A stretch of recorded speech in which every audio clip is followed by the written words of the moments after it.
Innal hamdalillah nahmaduhu wa nasta'inuhu wa nastaghfiruh wa na'udzu billahi min sururi anfusina wa min sayyiati a'malina may yahdihillahu fala mudhillalah wa may yudhlil fala hadiyalah.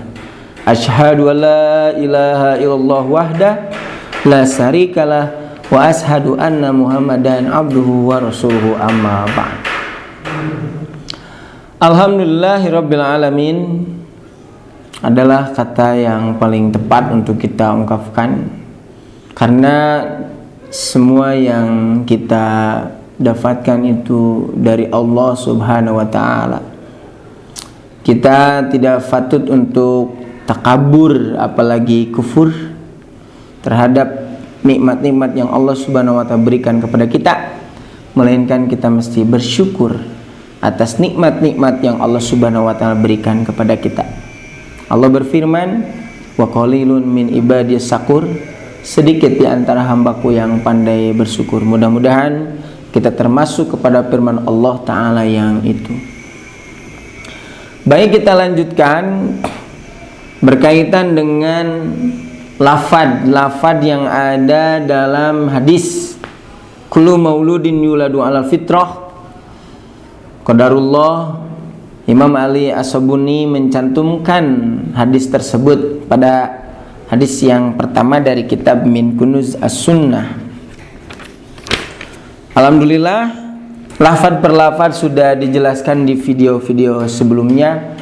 Bila ingin mengetahui atau ingin memahami lafaz-lafaz atau kata per kata dari hadis kullu mauludin, bisa dilihat kembali di video-video sebelumnya. Mudah-mudahan senantiasa bermanfaat untuk kita semua. Pada saat ini kita akan memahami, memperhatikan kalimat yang terakhir yang ada dalam hadis kullu mauludin, yakni jada'a. Jada'a itu. Jadi sekali lagi, kenapa untuk menjelaskan ayat demikian pula hadis itu ditinjau dulu dari segi lafaz, ditinjau dulu dari segi kata, karena yang namanya kata itu mengandung makna, tidak ada kata tanpa makna. Apalagi yang berasal dari bahasa wahyu, tentu saja itu akan sangat istimewa.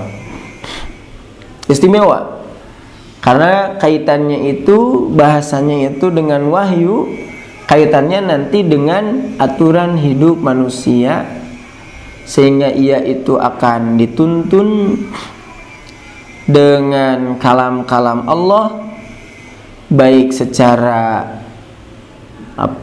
yang langsung lafaz dan maknanya dari Allah, yakni Al-Quran. Demikian pula hadis yang lafaznya dari Nabi sedangkan maknanya dari Allah. Semua itu terdapat makna-makna yang istimewa. Seperti halnya ketika Nabi bersabda, asyamu junnatun, saum adalah junnatun, perisai. Kalau kita mau mengenal kalimat junnatun itu, padahal asalnya dari kata al-jinnu janna, ya junnu, jim, demikian pula nunnya bertasdid. Jadi antara junnatun, al-jinnu, jin, jannatun, kemudian jinnatun, janinun, majnunun, itu ada keterkaitannya gitu.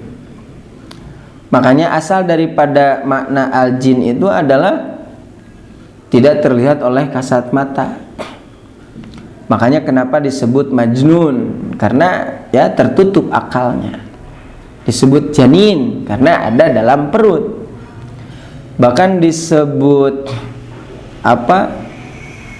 jinnatun, itu jamak daripada jin, yaitu adalah makhluk Allah, ciptaan Allah yang tidak terlihat oleh kasat mata. makanya disebut jin, jamaknya jinnatun. Termasuk kenapa disebut surga jannatun, itu ada maknanya.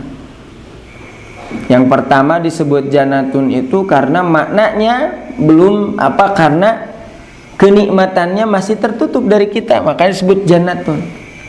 Atau juga disebut jannatun itu disamakan dengan kebun yang ada di dunia, karena itu bahasa Arab kebun selain daripada bustan adalah jannatun. Kenapa kebun disebut jannatun? Karena si pohon-pohonnya itu menutupi tanah. Jadi kalimat al-jin, al-jannatu, al-majnunu, dan al-janinu itu ada keterkaitannya, termasuk junnatun, artinya perisai, tameng. Salah satu fungsi daripada perisai dan tameng itu untuk menutupi badan ketika berperang. Itulah kenapa mesti kita pahami dari segi lafaz, karena ya nanti kita akan lebih mengena memahaminya.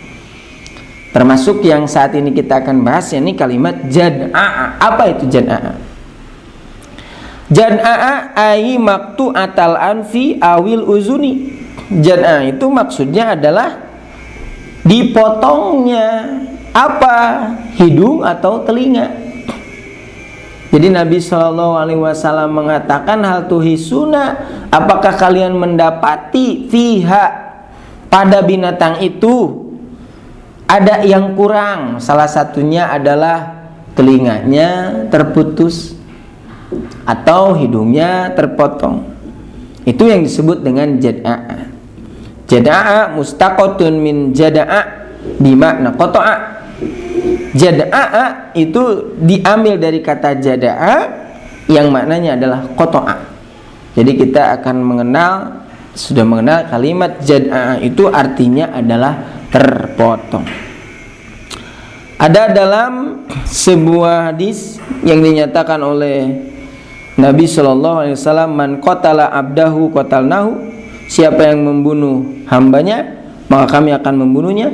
Wa man jada'a abdahu, dan siapa yang memotong jada'a hambanya, jada'nahu, kami akan memotongnya.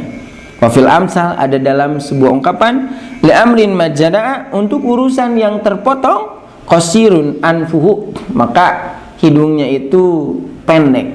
Ini merupakan perumpamaan bagi perkara-perkara yang tidak dibereskan, itu diungkapkan dengan li amrin majada'a, perkara yang terputus, perkara yang terpotong. Nah itu saja barangkali. Alhamdulillah pembahasan secara perlafaz sudah beres.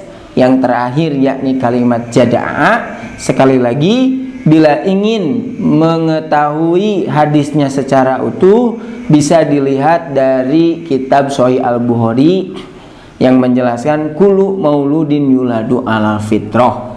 Insyaallah setelah beres berkaitan dengan lafaz, maka hadis ini kita akan bahas dari segi ilmu balaghah. Kullu mauludin yuladu ala fitrah.